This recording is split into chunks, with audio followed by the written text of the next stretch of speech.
NBA reports that LeBron James will now miss more time than anticipated, out at least 1 week with what is being described as an abdominal strain, which means he could miss at least 5 games there for the Lakers. Of course, this is not good news for the Lakers. You take a look at their upcoming schedule they have right now, going up against tonight, starting at 10:30 against the Thunders. Then you get the Trailblazers, Hornets, Heat, Timberwolves, and Spurs. So they are wanting LeBron James back, as this has not been the start to the season that the Lakers have anticipated.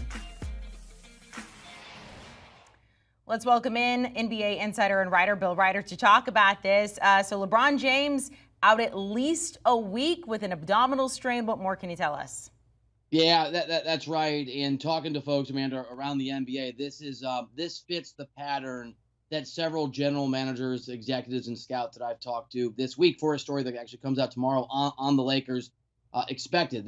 You just hear around the NBA for the first time ever a belief that LeBron James has gotten old, that LeBron James, though incredibly dynamic, will not be able to play 75 games in every game in a postseason, that they're going to have to manage him, and that he's going to get hurt over the course of the year. So this injury, and we'll see what happens, is probably more of the same for LeBron. He's no longer a young guy, and more than one executive pointed out that the Tom Brady comparison is probably applies only to one person in the history of sports at that level. It's Tom Brady. So this injury certainly reflects the view that a lot of GMs, a lot of executives, a lot of scouts around the NBA believed was going to be the case this year. A lot of nagging injuries for LeBron. They're going to keep him out at times. Yeah, well, he already had that ankle injury last week that kept him out of, 2 games there. Now this strain. We saw what happened at the end of last season into the playoffs.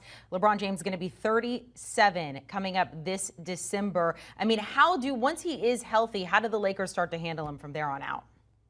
Yeah, I mean, it's going to be LeBron James' call, which is one of the interesting things about this organization. As one executive told me, Rob Pelinka is not the GM. LeBron James is the GM. It's not just media members who make that joke.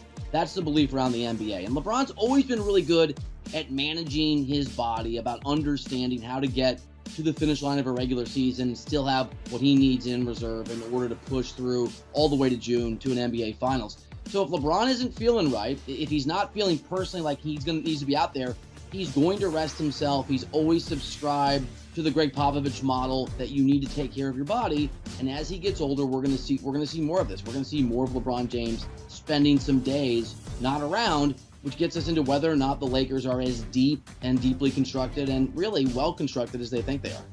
The Lakers were a favorite to win the title again going into this season. Of course, they won it, year before last, back in the bubble.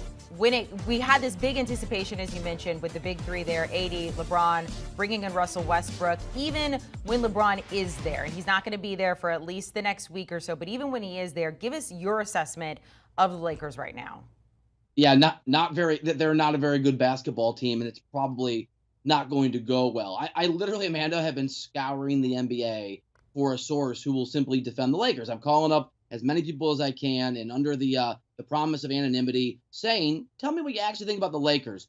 A lot of folks, in fact, every person I've talked to has given me some version of either they're not particularly good and I knew it, or they're not very good. I guess I was wrong. They don't play defense particularly effectively. Rondo and Melo do not fit on the floor together. Before you get into LeBron's age and Anthony Davis's history of being injured, there's just a sense around the NBA, and I certainly share it, that they're not a particularly good basketball team. They're not playing defense at a high level. And the teams they've beaten, Amanda, so far this year, and I know you have to play who's in front of you, are teams like the Rockets. They're going to play a team like the Thunder. That's not a particularly good basketball team tonight. They've already lost to that team. Teams like the Spurs. The Grizzlies haven't had an amazing start. They have not been tested yet, and they've still played lackluster basketball. So the sense around the NBA is they're not very good, that they'll finish in a 4 or 5 or 6 range because LeBron is LeBron. And the ultimate question will be, come May, is LeBron James still young enough and able enough? And is Anthony Davis healthy enough that they can carry a very imperfect roster through the postseason as LeBron's done when he was younger in the past? That's a question we're going to be asking ourselves in May. Let's talk about the questions coming up in this next week. How do the Lakers handle not having LeBron James for at least a week with this strain? Yeah, so it was another GM from the Eastern Conference who mentioned to me yesterday